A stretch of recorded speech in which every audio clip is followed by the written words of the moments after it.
aynan Yaponiya uchun aytaylik 260% bo'lgani ular uchun xavflimi, xavfli emasmi? Men bu savolni nimaga bog'lab qo'ymoqchiman?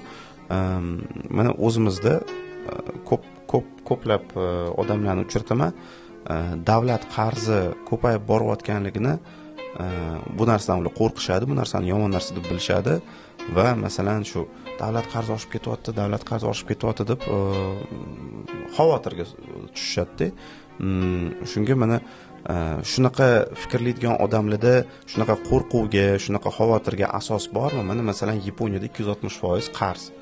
Bu Yaponiya uchun xavflimi? Endi qo'rqishga asos bormi?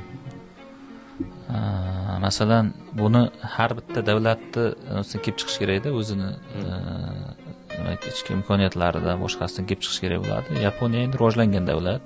U demak unda ishlab chiqarish ham juda ham rivojlangan, eksport salohiyati ham kuchli. O'shaning uchun ular shuncha qarzni hozir o'ziga demak boshqarib kelyapti-da. Masalan bizda ham biz o'zimizdan kelib chiqib, imkoniyatlarimizdan kelib chiqib, shu 60% qo'yganmiz. Va buni o'sha qarzni boshqarganda, o'sha samarali qilib boshqarsa, samarali ishlatsa qarzni, bu o'z-o'zidan bu ertaga sizga qaytarib beradi, qaytarib olib keladi-da, sarflagan pulingizni undan ham ko'proq olib keladi. Masalan, birdaniga byudjet hisobidan katta loyihalarni amalga oshira olmaymiz biz.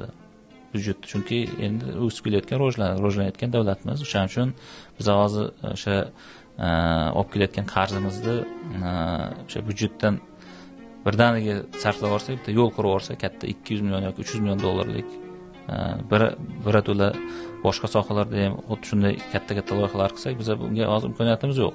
O'shaning uchun hozir olib kelayotgan qarjlarimiz asosan o'sha infratuzilmani qurish, yaxshilash, aholini o'sha eng demak aholiga kerak bo'lgan ustuvor loyihalarga sarflanyapti-da.